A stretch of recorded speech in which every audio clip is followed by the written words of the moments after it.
Into an inspiring, thoughtful presentation by Sarah Kahn. Today, she has a very interesting topic. And I think, Sarah always has interesting topics, but I think today's is very present for many of us. And so pay attention, take notes, and make sure you ask questions at the end. So today, Sarah Kahn will be talking about turning conflict into connection. Sarah Kahn. Thank you so much, James. Yeah, that's right. It's always interesting, controversial, sensitive topics or what have you. But it's such an incredible honor and a pleasure to be here amongst you all today. And, a few years ago, somebody asked me, how do you make relationships beautiful? To which I replied, you're asking the wrong person. I'm kidding. So I actually thought about it and I decided to write something about it. So I'd like to share that with you guys today. So, guys, first, I believe that we must realize and accept that everything in life, including relationships, will have their ups and downs, right? Because as human beings, we are imperfect, therefore we are bound to screw up. We are bound to make mistakes, to inflict or endure pain in relationships. Now, whether that be intentionally or unintentionally, right? So in my perspective, what makes relationships beautiful is our willingness to repair the hurt and to heal the disconnection. Now, in order to do that, we need to first understand what causes hurt, right? And what leads to disconnection in relationships. The answer to that is conflicts. Now, conflicts occur in all forms of relationships, in every situation, whether that be in our professional life, in our personal lives, or in our social lives. And conflicts can be very destructive, isn't it? It can create a lot of internal suffering. It can rupture relationships. Now, two of the most destructive ways we deal with conflict are avoid and attack. So let's look at avoid. To many of us, just the thought of being in a relationship being in a conflict can trigger a lot of fear and anxiety, right? So we may do whatever it takes to avoid. And in order to avoid, we appease. But what happens is every time we appease, it feels like a sense of self is being chipped away, right? So that results in us internalizing the conflict, which can create a lot of resentment. Now, this often happens in relationships, right? In marriages, where one partner is like the turtle, where anytime there's a conflict, they will just hide into the shell to avoid the conflict. Whereas the other person is like a skunk, where he or she will attack and stink up the entire place. Right? Who here is like the skunk? I'm just joking. So, speaking of attack, us human beings are, a lot of times we are like reactionary machines, isn't it? For many of us, just the only way to react in a conflict is to attack, right? Or the only way to respond to an attack is counterattack.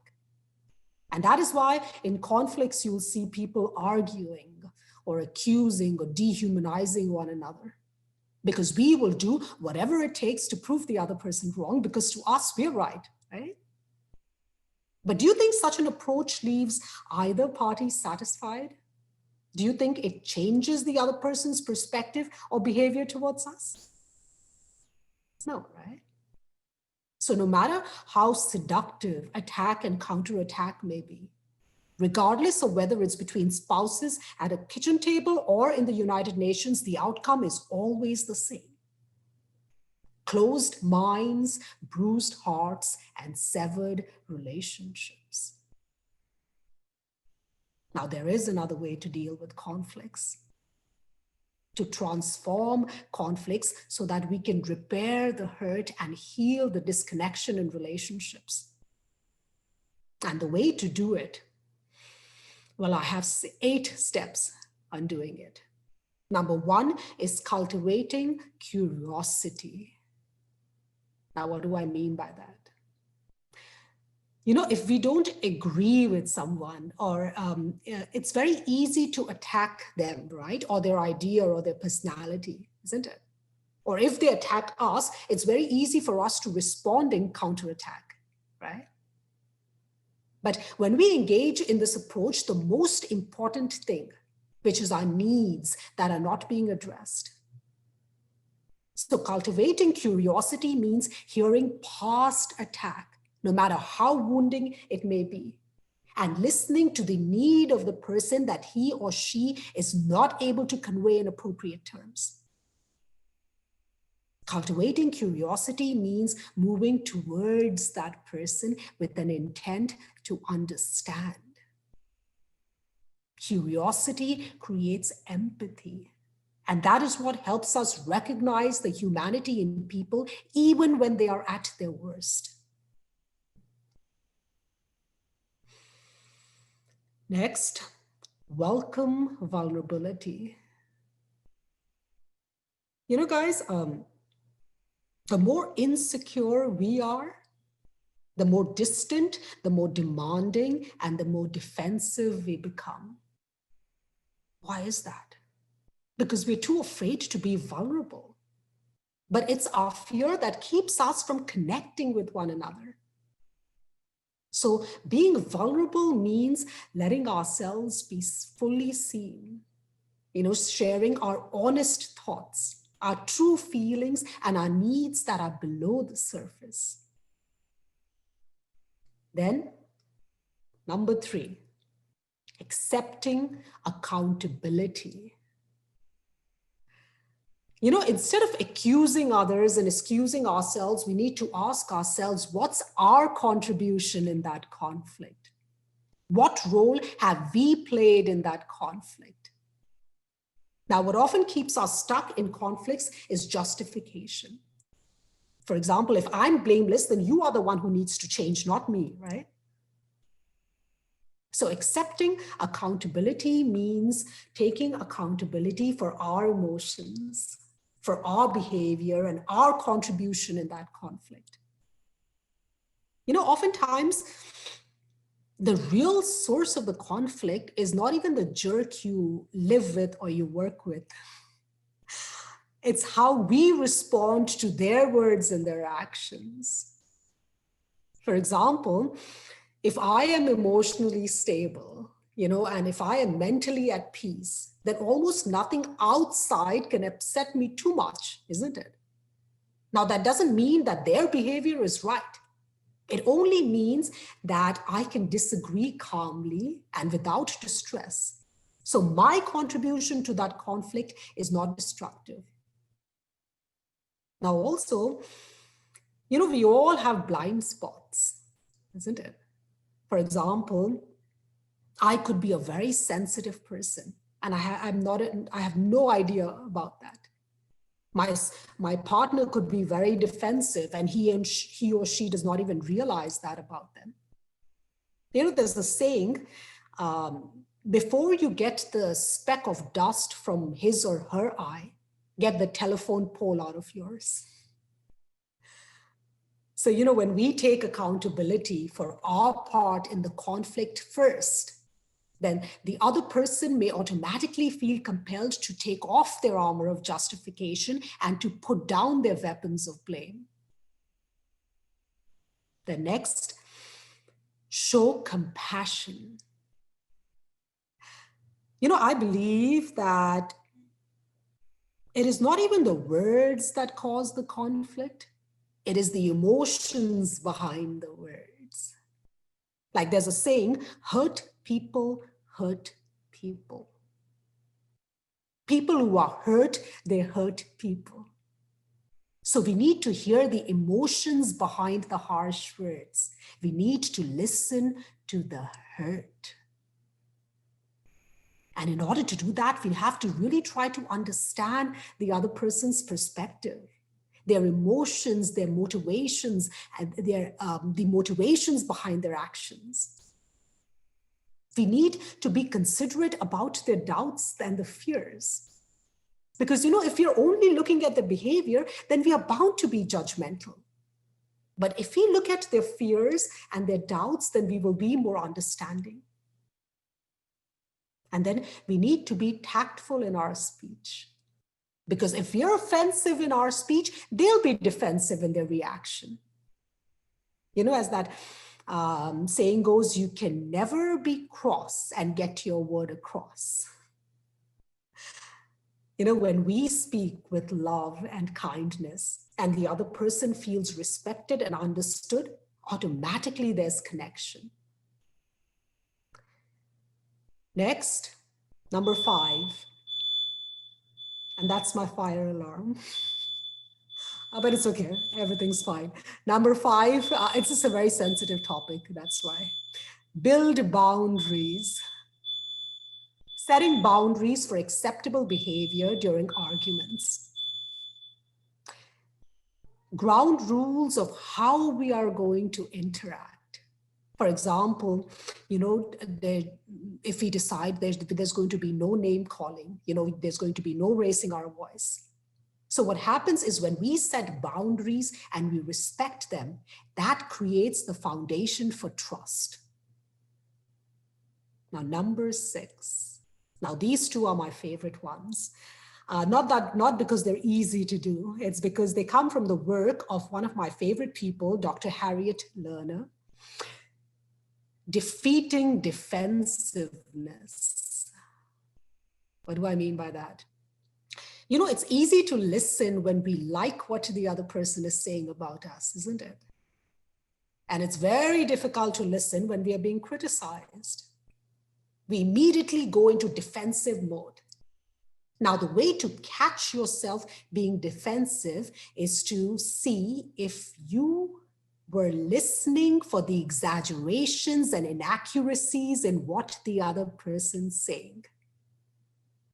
And if you're listening to correct what you don't agree with. Let me give you an example. If my partner comes to me complaining, you're either always working or you're always busy with your friends. You just don't spend enough time with us, with your family. And then I reply back to him saying, I haven't even seen my friends in 2 whole weeks. Plus, I've been spending every weekend with you guys. That is defensive listening. Why is that? Because rather than realizing the essence of what the hurt party is trying to say, which is that they miss us, we are looking for exaggerations and inaccuracies in what they are saying and correcting what we don't agree with. Now, the way to move past defensiveness is number 1, by catching ourselves being defensive. 2, slowing down and breathing. Because you cannot listen from an overheated nervous system, right? Number 3, noticing what we can agree with so that we stop correcting facts or arguing back. 4, asking questions to better understand where we don't agree. That will help us understand why the other party is so upset. 5, thanking the critical person for sharing their feelings and being honest about our feelings too. For example, telling them something like, this is really difficult for me to hear, but I want to understand why you feel this way. So thank you for having the courage for bringing this up. Number 6, expressing your differences. For example, saying something like, that's the part that I see a bit differently. 7, clarifying your intention. Now, if your intention is to be heard and to have the other person realize that what they have done was wrong, then that won't happen when you blame the blamer or shame the shamer. Because people take very little information when they're being criticized, right? Instead, they will get even more defensive and attack back.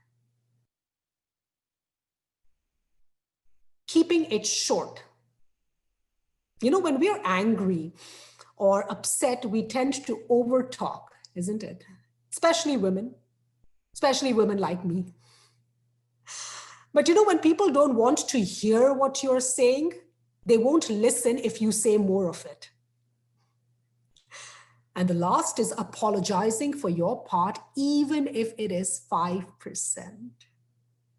The higher our self-worth, the higher our self-respect, the greater will be our willingness to apologize and make amends.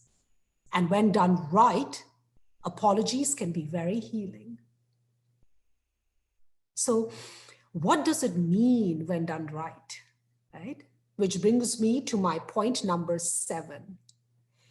So point number 6 was defeating defensiveness. 7 is offering apology. So what does a true apology look like? A true apology doesn't get caught up in who's more to blame or who started it first. You apologize for your part, even if the other person can't see theirs. A true apology doesn't include any add-ons or filler words, for example, but. Because when you say, I'm sorry, but, whatever follows after that is nothing but criticism, justification, or excuse. So no matter what you say after but, it cancels the apology. For example, sorry I spoke so harshly to you, but you were provoking it, right? Also research shows that children who do not learn to apologize as adults, they do so because of 2 reasons. Number 1 is when they were young, their parents did not model that behavior. And number 2 is when they apologized to their parents as kids, their parents used it as a discipline tool. For example, instead of simply saying, as a parent, instead of simply saying, thank you for the apology, I appreciate it, they included add-ons like but. For example, thank you for the apology, but next time you should not do that. Or, but I hope you've learned your lesson. So the next is a true apology keeps the focus on our actions and not on the other person's. So we need to make sure that we are clearly apologizing for what we have said and done.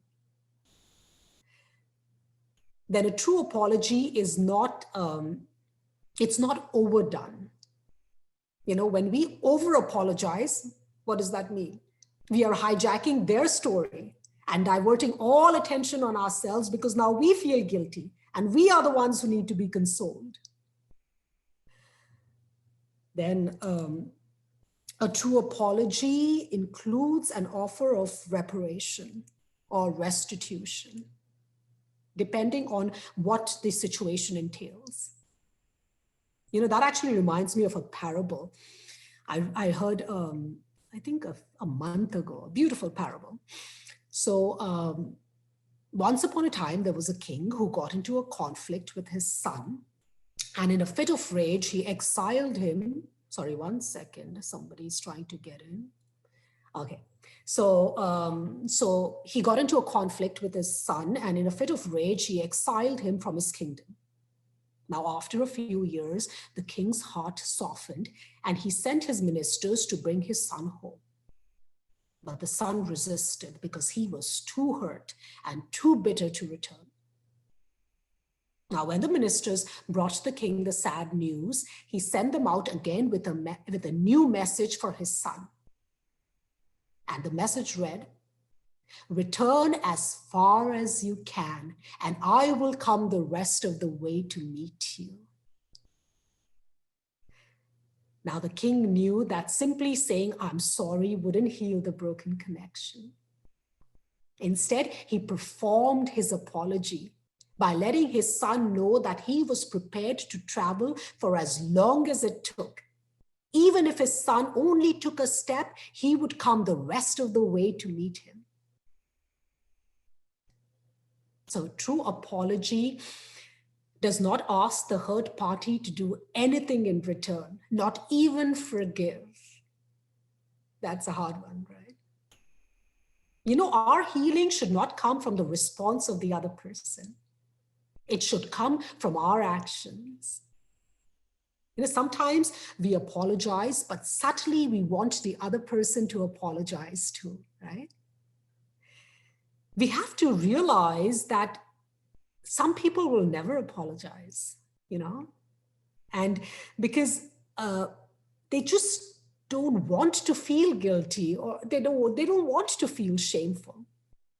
In fact, if we confront such people, they may even justify, or they will minimize or reverse the blame, or they may say that you brought it upon yourself, or it didn't happen at all.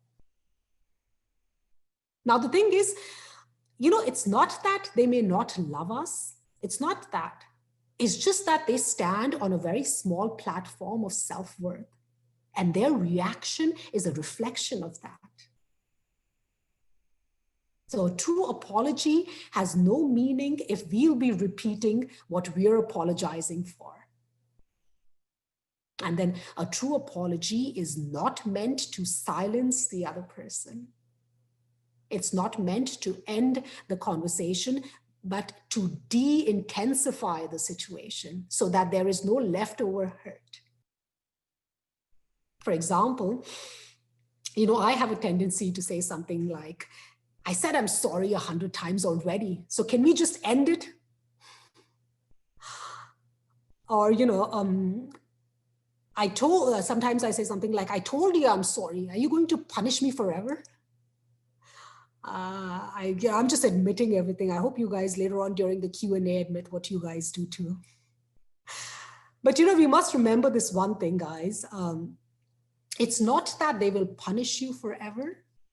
They will punish you until they stop hurting. So why is it so important to say those 4 words? And what are the 4 words? I am sorry. No. A true apology. I am really sorry. Why is it so important to say that?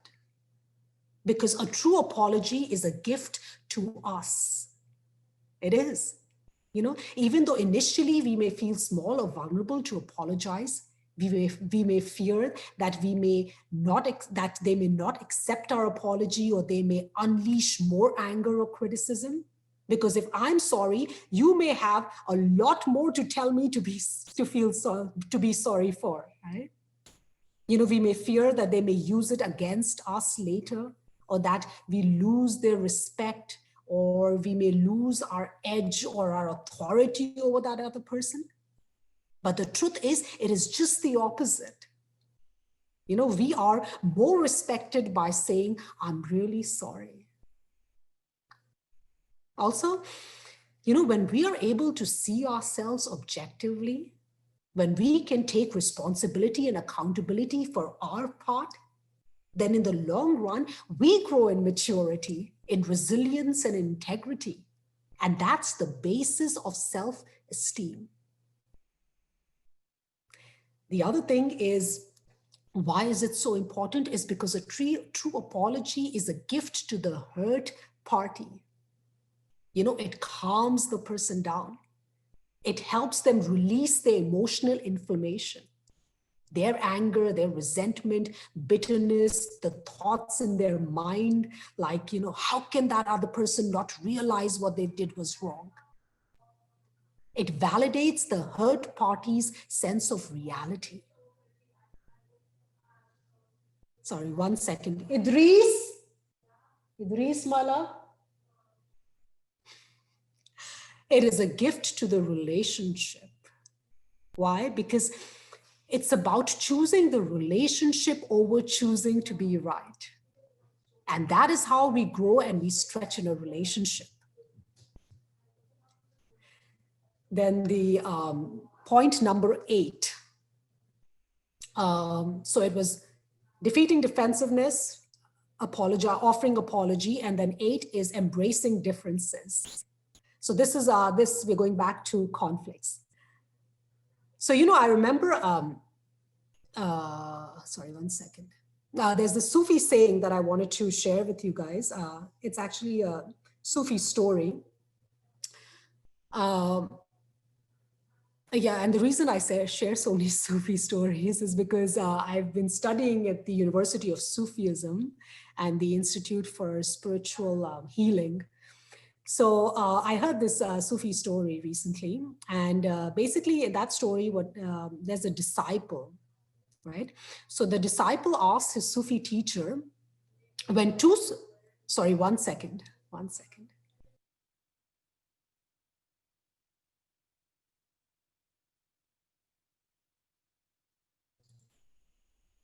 Sorry about that. My son was making breakfast for himself last week, and today he's playing video games with his friend.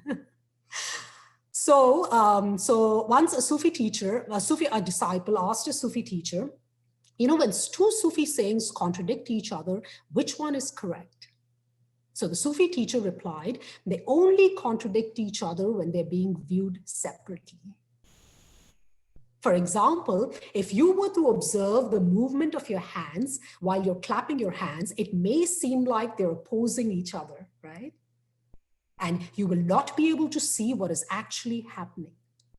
The purpose of the opposition is to produce the clap. So, irrespective of the relationship, whether it be in my personal life, in my professional life, or in my social life, I use an approach called the yes and approach to communication. And this approach, it really enables foster respect of difference. And,